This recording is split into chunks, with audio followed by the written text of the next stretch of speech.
Kasi naging kapartner ko Kapampangan. Gusto ko sa Pampanga lang makikita hairport. Oh. Ganda nun ah. Oh, hairport. Ay, meron na ako naisip. Oh, ano yun? Gusto ko yung Bisyong Salon. Ay, bakit? Ayan, ang salong nakaka-addict. Minsan maganda ka lang talaga, Kaya no? nga eh. Hindi po ako pang business talaga. Oo. Hindi na nga business-minded, hindi pa creative. Hindi talaga unlad sa buhay ito. Uy, pero TikTok ano yan? TikTok awardee yan, wag ka. Ay, naku. Sige, isalba natin yung sarili ko. Hindi mga kabisyo, na pag-uusapan lang kasi natin ngayon yung mga customer no, sa mga salon, mga parlor, bilang maraming mga uri ng tao dyan. Oo, tsaka papunta na ngayon yung mga nanay natin sa mga salon. Kasi si tatay may 13th month na magpapariband na yan. Ay, oo nga naman, oh. Ay, naku, kaya ito na kabisyo, ibibigay sa'yo. Nainis ako, wala akong na-entry. Ito, 6 na uri ng customer sa parlor! Tara, kape! Tara, kape! Ayan, punta tayo sa number 1. Inot! Muna, ito ang mga Mamaru! Uy, Gagi pare, these are the experts na mas expert pa sa nagugupit sa kanila. Kaya nga, sana sila na lang yung nagtayo ng sarili nilang salon para malaman nila mahirap mag-isip ng pangalan. Kaya nga, tapos sila pa yung nagko-question, bakit ang tagal? Bakit ganito? Hindi ba pwedeng ganito yung gawin mo and all? Ibigay mo yung gunting sa kanya, kabisyo, siya na lang maggupit sa sarili niya. Anyway, that's number 1. Punta naman tayo sa number 2. Pandua. Mga dua. Ito ang mga Go with the flow! Yan, ito yung mga sasabihin sa'yo, ikaw bahala. Tapos pagkatapos, magagalit, sisisihin yung gumawa sa kanya. Oo, Gagi pare, sisigaw, where's your manager? Hindi talaga ako kontento sa inyo service ha. Tawag yung manager nyo. Ganon. Bakit in-check? Usually, ganyan yung mga nakikita ko nagko-complain eh. Mga in-check? Bakit racist ka? Usually kasi sila yung mga talagang nandun sa mga salon eh. Sa bagay. Ano po bang gupit? Ikaw na pahala ah. Ganyan, basta dapat swerte ni Koso. Ganun lang sila eh. Anyway, that's number 2. Punta tayo sa number 3. Pangatlo, ito ang mga sensitive. Yan. Ito yung mga madaplisan lang unti ng gunting. Nagre-reklamo na. Well, sino ba hindi magre-reklamo? Nadaplisan ka ng gunting. Yung mga sensitive lang. Yung tipong mahawakan mo lang yung halimbawa kilay kasi hindi mo naman talaga sinasadya. Kala mo naman talaga may kilay katulad ko, Mona Lisa.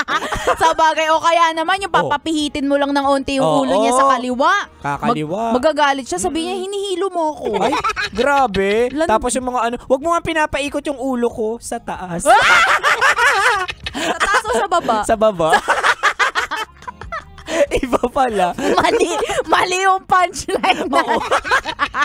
Pero nakakatawa, basta usapang ulo, no? Oo. Basta kayo na umisip kung saang parte. Anyway, that's number 3. Punta tayo sa number 4.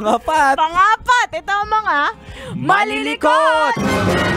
Uy, Gagi pare, ito yung mga hindi marunong sumunod ng direksyon sa mga naggugupit sa kanila. Sinabi ng stay put lang kung saan-saan pa naglalalakad. Kaya nga.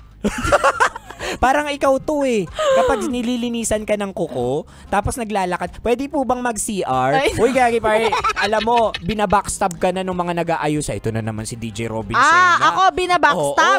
Sabi niya, naglalakad na naman, inaayusan ko pa nga eh.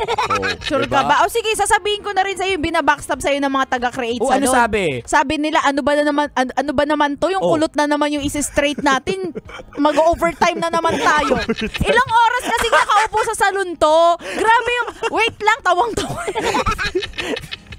Yung kulot kasi ng buhok niya, hindi kaya ng 4 na oras. Kailangan 6 na oras. Yung ikaw yung babae sa ating dalawa, pero ako yung mas matagal na treatment. Kaya nga, kawawa ako. Kasi sa akin, saglit lang, gugupitan lang. Ikaw, ilang oras tayo sa Create Salon? Ang dami, like mga 3-4 hours, ganyan. Uy, 5 hours. Ay, 5 hours. Huwag ka, hindi nga ni-reband yan. Ano lang yung sa'yo? Treatment lang. Hindi ko alam, muriatic yata nilalagay dito. Anyway, that's number 4. Punta tayo sa number 5. Panlima. Ito ang mga Suki! Yan. Ito yung mga customer na palaging nandyan. Oo, yung tipong kahit wala nang gugupitin, pupunta pa din.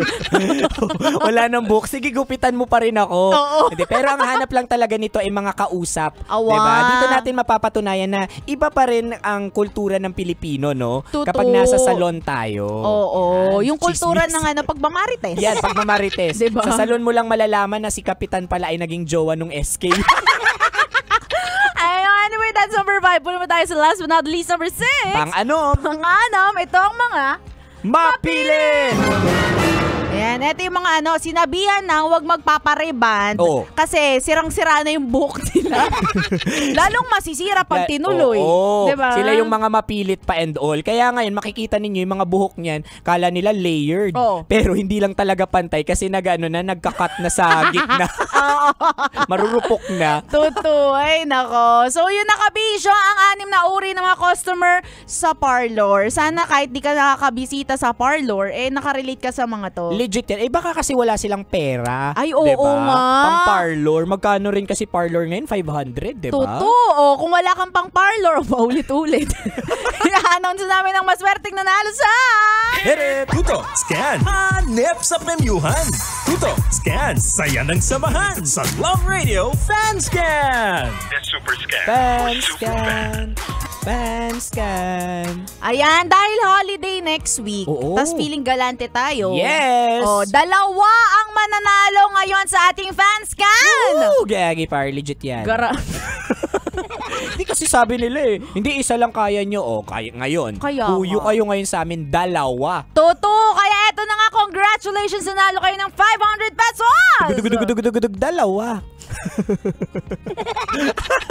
Congratulations kay Nibika May Calixtro ng Muntinlupa City!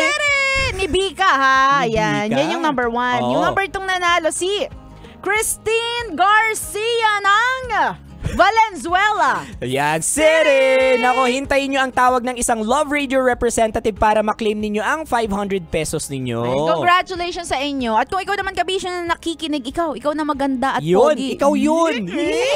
Kung hindi ka pa nananalo, abangan mo lang dahil may pa-fanscan pa ang ibang mga Love Radio DJs natin gaya ng susunod na si Rocky's Secret Files.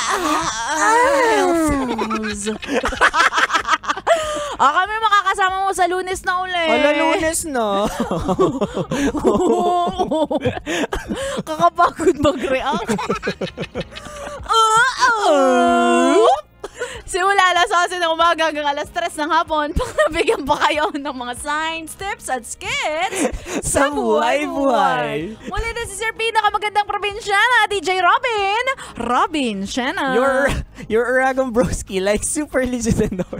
Konyo, Bicolano. Dito lang yan sa Tara Kape. Tara Kape sa 90.7 Love Radio. Feel good. Ay, gagi pare. Awa. Tara Kape! Tara Kape! Konyo Bicolano at Robin Shena.